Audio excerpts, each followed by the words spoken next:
Bismillahirrahmanirrahim. Assalamualaikum warahmatullahi wabarakatuh. Perkenalkan, nama saya Sarmila, saya dari Prodi Akuntansi. Untuk mata kuliah pengantar akuntansi 2 di ujian akhir semester kali ini, saya akan menjelaskan tentang cash flow atau arus kas dan piutang dengan dosen pengampu, yaitu dengan Ibu Merintan Berliana Simbolon. Langsung saja, di sini yang pertama ada arus kas atau cash flow. Laporan arus kas atau yang biasa disebut dengan cash flow ini sendiri dapat diartikan sebagai catatan keuangan yang berisi informasi tentang pemasukan dan pengeluaran selama satu periode. Fungsi dari cash flow, yang pertama sebagai fungsi likuiditas, yaitu dana yang tersedia untuk tujuan memenuhi kebutuhan sehari-hari dan dapat dialirkan dalam waktu singkat tanpa ada pengurangan investasi awal. Yang kedua ada fungsi anti-inflasi, yaitu dana yang disimpan guna menghindari risiko penurunan pada daya beli di masa yang akan datang dan dapat dialirkan dengan cepat. Yang ketiga ada fungsi capital growth, yaitu dana yang diperuntukkan untuk penambahan atau perkembangan kekayaan dengan jangka waktu relatif panjang. Aliran kas yang berhubungan dengan bisnis dapat dibagi menjadi 3 kelompok. Yang pertama ada aliran kas awal atau initial cash flow, merupakan aliran kas yang berkaitan dengan pengeluaran untuk kegiatan investasi, misalnya pembelian tanah, gedung, dan biaya yang dibayar di muka. Aliran kas awal dapat dikatakan aliran kas keluar atau cash outflow. Yang kedua ada aliran kas operasional atau operational cash flow, merupakan aliran kas yang berkaitan dengan operasional bisnis seperti penjualan, biaya umum, dan biaya administrasi. Oleh sebab itu, aliran kas operasional merupakan aliran kas masuk atau cash inflow dan aliran kas keluar atau cash outflow. Yang ketiga ada aliran kas akhir atau terminal cash flow, merupakan aliran kas yang berkaitan dengan nilai sisa proyek atau nilai residu seperti sisa modal kerja, nilai sisa proyek yaitu penjualan peralatan proyek. Cash flow sendiri mempunyai beberapa keterbatasan, diantaranya yang pertama komposisi penerimaan dan pengeluaran yang dimasukkan dalam arus kas hanya yang bersifat tunai. Lalu perusahaan hanya berpusat pada target yang mungkin kurang fleksibel, dan apabila terdapat perubahan pada situasi internal maupun eksternal dari perusahaan yang dapat mempengaruhi estimasi arus kas masuk dan keluar, itu seharusnya diperhatikan. Hal tersebut akan terhambat karena manajer hanya akan terfokus pada budget kas. Misalnya kondisi ekonomi yang kurang stabil dan terlambatnya customer dalam memenuhi kewajiban. Tips menjaga kestabilan arus kas atau cash flow. Yang pertama, mengetahui biaya produksi dan seluruh pengeluaran. Yang kedua, menggunakan strategi bundling. Yang ketiga, menawarkan dengan harga yang lebih tinggi. Yang keempat, mendorong pembelian berulang. Yang kelima, menunda pembelian inventaris.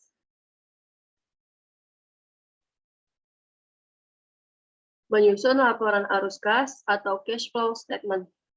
Yang pertama, tentukan minimum kas. Yang kedua, menyusun estimasi penerimaan dan pengeluaran.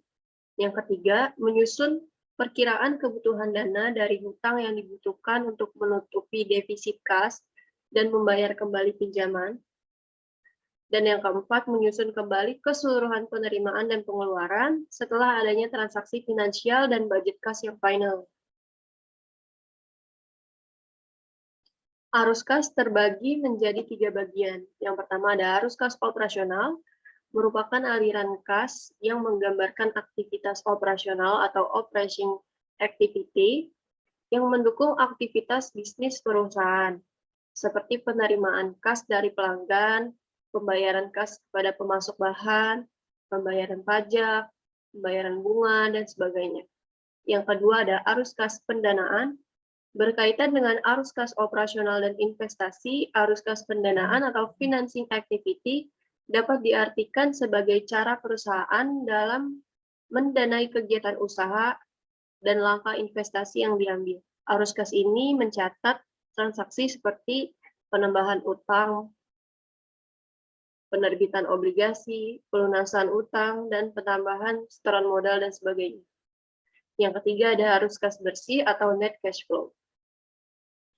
Merupakan penjumlahan antara arus kas operasional, arus kas investasi, dan arus kas pendanaan. Angka ini merupakan selisih uang tunai yang dimiliki perusahaan dalam satu periode. Keuntungan yang bisa didapatkan dengan pembuatan laporan cash flow. Yang pertama, melihat posisi keuangan menjadi lebih mudah. Yang kedua, menjadi poin untuk menilai perusahaan. Dan yang terakhir, untuk perencanaan masa depan.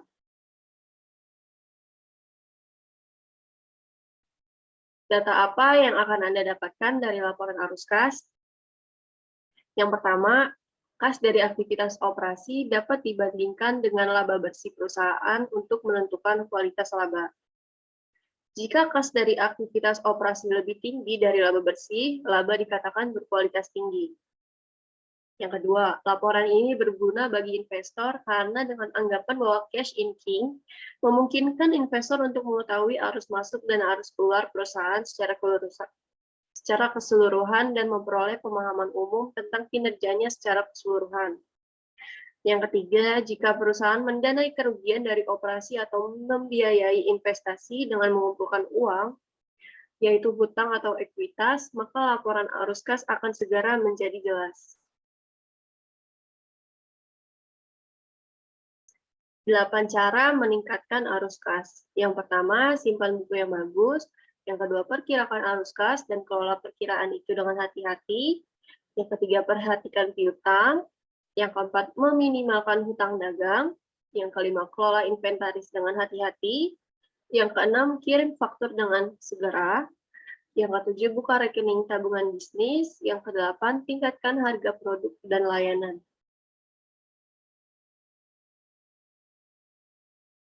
Hal-hal yang perlu dihindari saat kelola arus kas. Yang pertama, jumlah kas kurang. Yang kedua, jumlah kas lebih.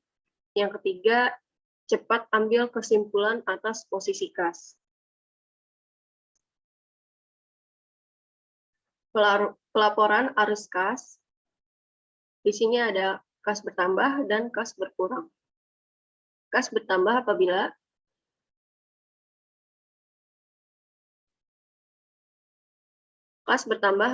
dari operasi, yaitu penerimaan pendapatan, lalu dari investasi, penjualan aktiva tidak lancar, lalu dari pembiayaan, yaitu penerbitan utang atau saham. Sedangkan kas keluar atau berkurang karena operasi, yaitu pembayaran beban, lalu dari investasi, yaitu pembelian aktiva tidak lancar, dan dari pembiayaan, yaitu pembelian TS dan pembayaran dividen.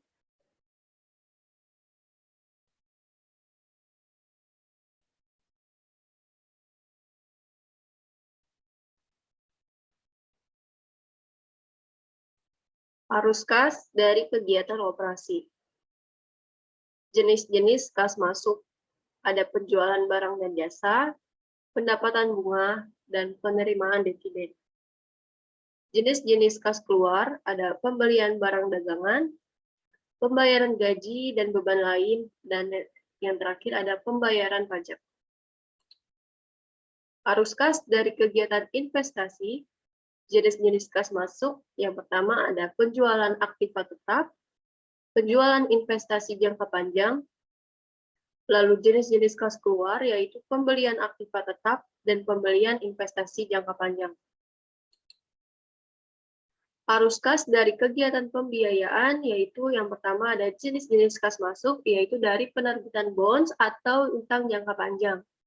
Lalu ada penerbitan preferred dan common stock. Lalu dari jenis-jenis kas keluar, melalui kegiatan pembiayaan, ada pembayaran kas dividen, pembayaran utang, dan penarikan saham treasury.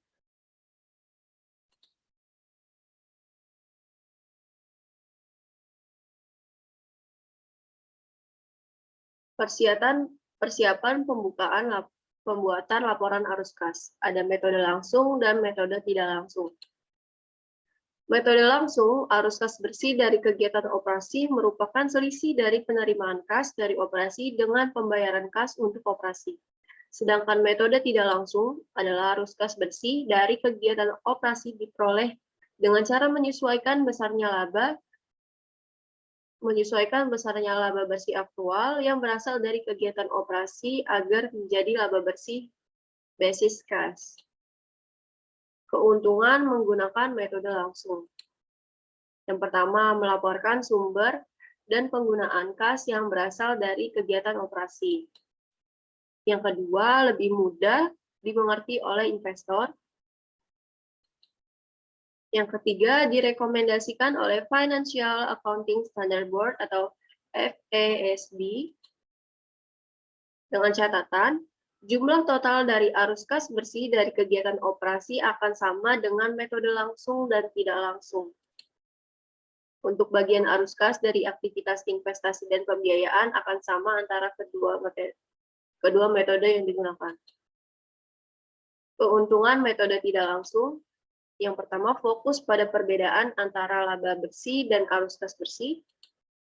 Yang kedua, mengungkapkan hubungan antara laporan laba rugi, neraca, dan laporan arus kas.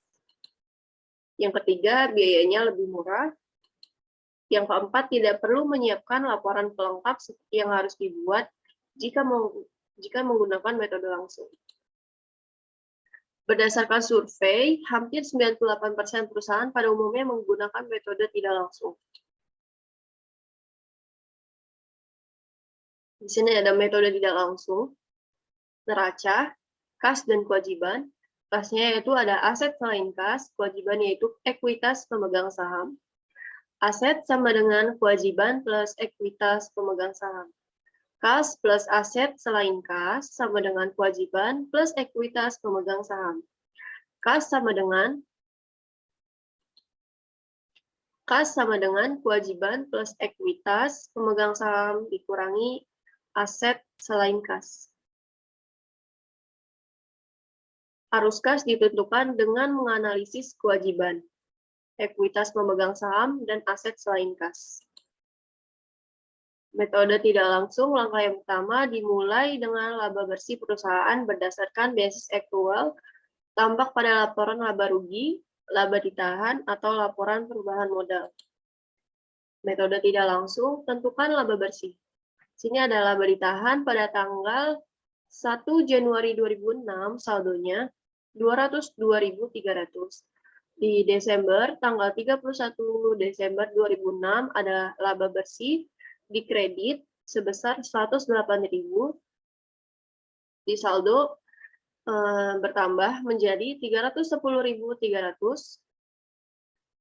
Dan di tanggal 31 Desember masih ada dividen kas di debit 28.000. Di saldo menjadi kredit berkurang menjadi 282.300. 108.000 ini untuk arus kas. Kegiatan operasi metode tidak langsung. Arus kas dari kegiatan operasi. Laba bersih berdasarkan laporan laba rugi sebesar 108.000. Ditambah penyusutan sebesar 7.000, penurunan jumlah persediaan 8.000, peningkatan beban belum dibayar 2.200, sama dengan 17.200 dikurangi laba bersih sama dengan 125.000, ditambah dengan laba bersih menjadi 125.200. Dikurangi peningkatan jumlah piutang 9.000, penurunan jumlah persediaan 3.200, dikurangi penurunan jumlah utang pajak penghasilan 500, dikurangi keuntungan atas penjualan tanah 12.000, totalnya 24.700. Dikurangi menjadi arus kas bersih dari kegiatan operasi yaitu 100.500 rupiah.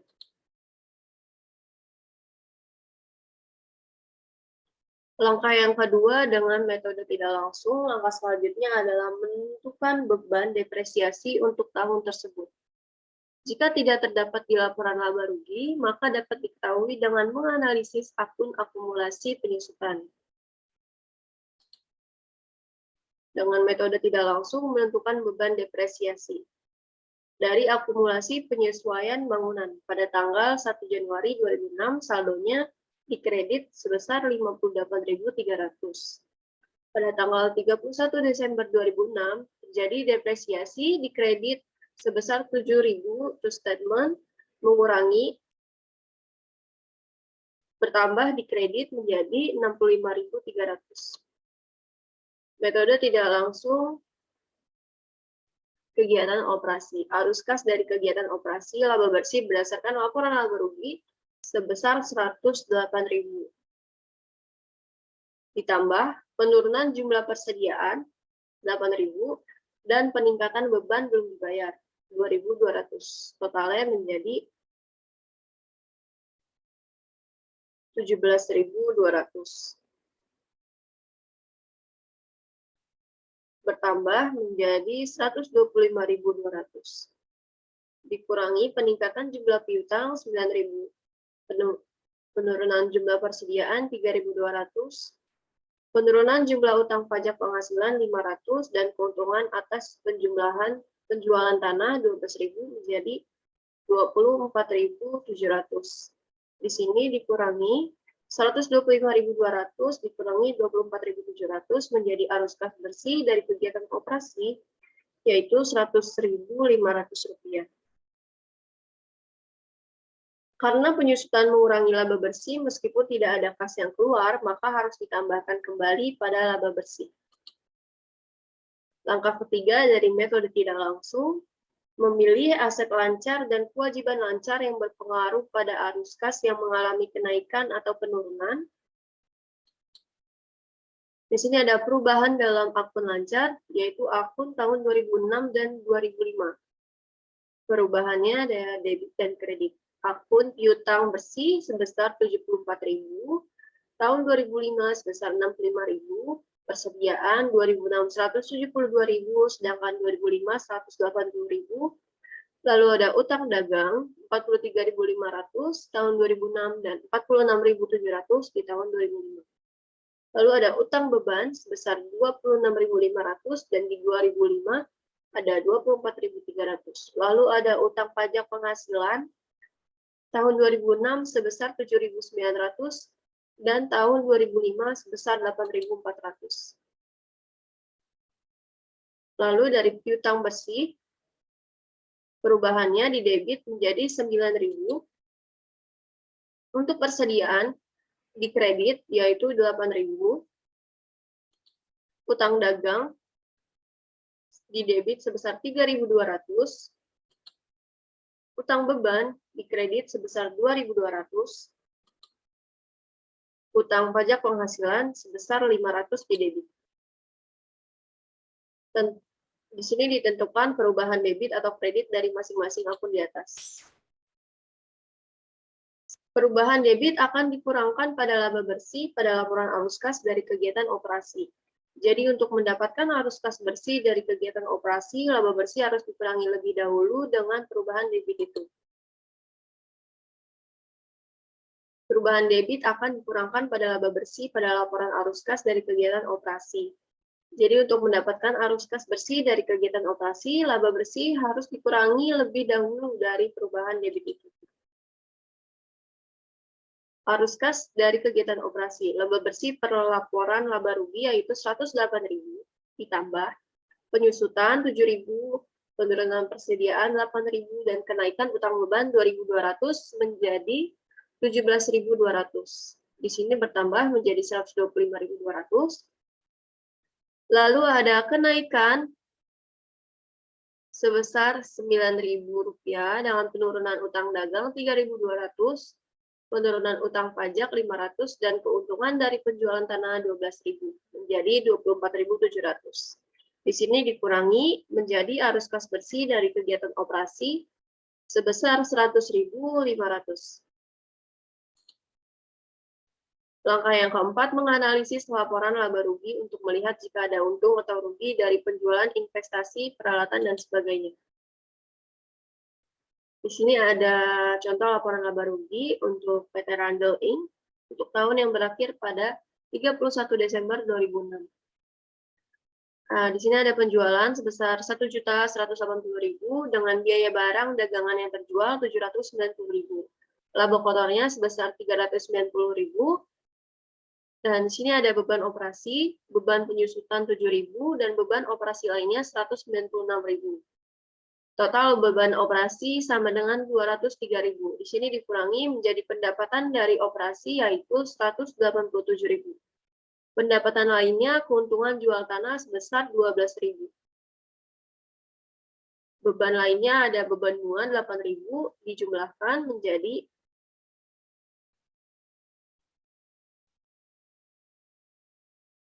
pendapatan sebelum pajak 191.000. Pajak penghasilan 83.000 dan laba bersih 108.000. Lalu selanjutnya saya akan membahas tentang piutang. Klasifikasi piutang. Piutang usaha digunakan untuk penjualan barang dagang secara kredit dan biasanya diperkirakan akan diterima dalam periode waktu yang relatif pendek. Wesel tagih digunakan untuk memberikan kredit berdasarkan instrumen kredit resmi yang disebut Wesel Promise. Lalu ada piutang lain-lain meliputi piutang bunga, piutang pajak, dan piutang dari pejabat atau karyawan perusahaan. Pemisahan fungsi-fungsi piutang dari pelanggan, memberikan info kredit, lalu persetujuan kredit menjadi penjualan, barang atau jasa, ke pelanggan atau info aktualnya ke akuntansi, lalu menjadi faktur ke pelanggan, dari pelanggan membayar penagihan, dan langsung ke akuntansi, kembali lagi ke pelanggan. Piutang tak tertagih. Perusahaan seringkali menjual piutangnya ke perusahaan lain. Transaksi ini disebut sebagai transaksi anjak piutang. Dan pembeli dari piutang tersebut yaitu perusahaan anjak piutang. Piutang tak tertagih metode penyisihan. Metode ini konsisten dengan prinsip penandingan. Manajemen membuat estimasi setiap tahunnya mengenai beberapa besar porsi piutang usaha yang mungkin tak tertagih. Beban piutang tak tertagih di debit dan penyisihan piutang tak tertagih di kredit. Piutang yang ternyata benar-benar tak dapat ditagih di debit ke penyisihan piutang tak tertagih dan di kredit ke piutang usaha. Metode penyisihan ayat jurnal penyesuaian ke penyisihan piutang tak tertagih. Ayat jurnal penyesuaian mengisi ember. Penyisihan piutang tak tertagih, menghapus piutang dengan mengosongkan ember. Di sini ada metode penyisihan pada tanggal 21 Januari, piutang John Parker dengan totalnya sebesar 610.000 dianggap tidak tertagih. Jurnalnya yaitu pada tanggal 21 Januari, penyisihan piutang tak tertagih sebesar 610.000 di debit dan piutang usaha John Parker 610 di debit menghapus piutang tak tertagih. Lalu ada pada tanggal 10 Juni, piutang yang dihapus ternyata dapat ditagih. Suatu ayat jurnal dibuat untuk menimbulkan kembali piutang John Parker. Tanggal 10 Juni, piutang usaha John Parker 610.000. Lalu ada penyisihan piutang tak tertagih 610.000 dengan catatan menimbulkan kembali piutang yang telah dihapus sebelumnya. Ayat jurnal kedua dibuat untuk mencatat penerimaan kas. Pada tanggal 10 Juni, kasnya 610.000 dengan piutang usaha John Parker mencatat penagihan utang sebesar 610.000 di kredit. Metode penyisihan mengestimasikan beban piutang tak tertagih. Metode penyisihan menggunakan dua cara untuk mengestimasikan jumlah yang didebit ke beban piutang tak tertagih. Yang pertama ada estimasi berdasarkan persentase penjualan. Jika penjualan kredit untuk periode tersebut sebesar Rp300.000 dan diestimasikan bahwa 1% akan tidak tertagih, beban piutang tak tertagih adalah sebesar Rp3.000. Metode penyisihan jurnalnya ayat jurnal penyesuaian tanggal 31 Desember, beban piutang tak tertagih sebesar Rp3.000. Lalu ada penyisihan piutang tak tertagih sebesar Rp3.000 berdasarkan persentase penjualan. Mengestimasikan beban piutang tak tertagih Metode penyisian menggunakan dua cara untuk mengestimasikan jumlah yang didebit ke beban piutang tak tertagih. Yang kedua ada estimasi berdasarkan analisis piutang. Jika diestimasikan bahwa piutang sebesar 3.390 akan tidak tertagih pada akun penyisian piutang tak tertagih saat ini memiliki saldo 510, beban piutang tak tertagih harus didebit sebesar 2.880. 3.390 dikurangi 510 sama dengan 2.880. Umur piutang dan utang tak tertagih. Di sini ada pelanggan, saldo belum jatuh tempo, jumlah hari setelah jatuh tempo. Di sini ada pelanggan, contohnya Ashby & Co. Ada saldonya 150.000. Jumlah harinya masih di 31 hari sampai 60 hari. BT Bar 610.000 yang sudah sampai 91 hari sampai 180 hari ada 350.000 dan di 181 hari sampai 365 hari ada 260.000. Brock Co saldonya 470.000 belum jatuh tempo. Di sini ada Saxon Woods 160 di atas 365 hari utangnya, dan sini ada totalnya. Tak tertagih presentasenya 2%, 5%, 10%, 20%, 30%, 50%, dan 80%.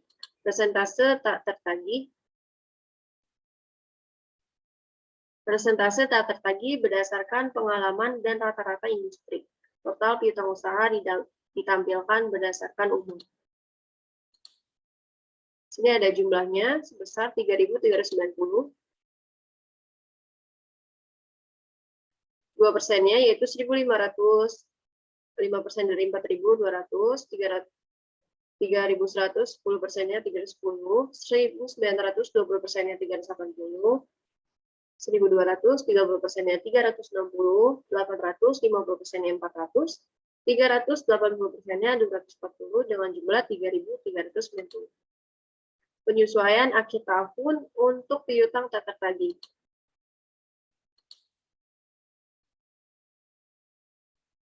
Di buku besar piutang usaha sebesar 86.300, penyesuaian piutang tak tertagih 510, yang A, yang B 2.880, yang C 3.390. Beban piutang tak tertagih sebesar 2.880 dengan neraca piutang usaha 86.300 dikurangi penyisihan piutang tak tertagih 3.390. Nilai realisasi bersihnya yaitu dikurangi sama dengan 82.910.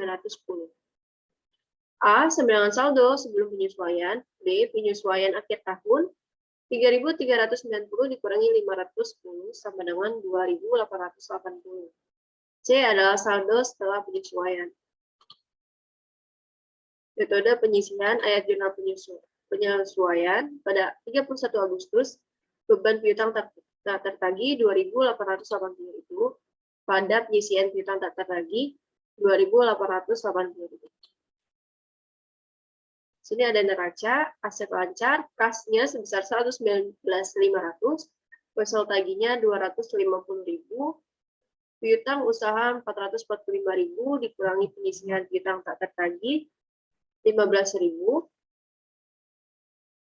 sama dengan 430.000. Piutang bunganya 14.500, persediaannya 714.000. Pos-pos yang diasir kuning adalah piutang.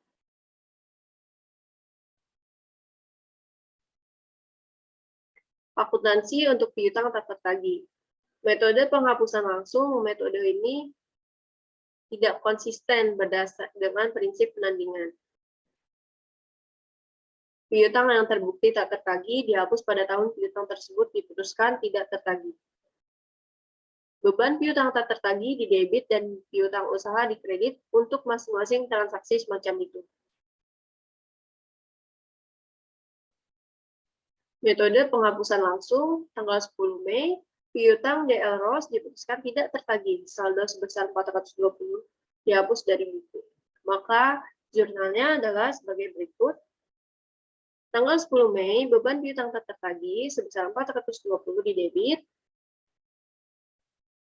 Pada piutang usaha di Eros, 420 di kredit menghapus piutang tak tertagih.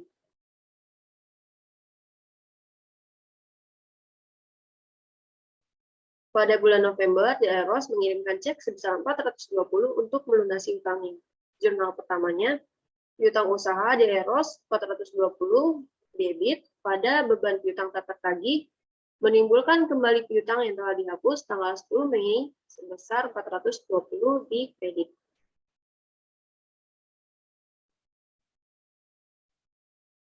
Lalu ada jurnal keduanya, yaitu ayat jurnal kedua dibutuhkan untuk mencatat penerimaan kas pada 21 November, kas 420 di debit pada piutang usaha di Eros mencatat penagihan utang 420 di kredit.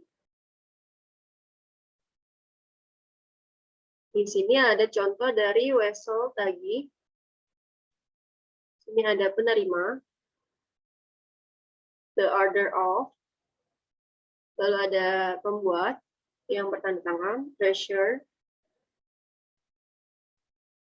Wesel promise adalah janji tertulis untuk membayar uang sejumlah tertentu atau pokok ke orang atau perusahaan tertentu, yaitu penerima, di tempat tertentu, pada tanggal tertentu atau sesuai permintaan, ditambah bunga pada tingkat presentasi tertentu dari nilai pokok nominal per tahun. Wesel tagih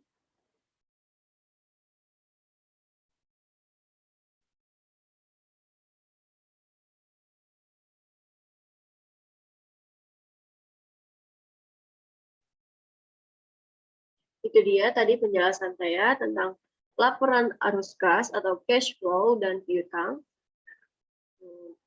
Semoga ilmunya bermanfaat. Wabillahi taufiq wal hidayah. Wassalamualaikum warahmatullahi wabarakatuh.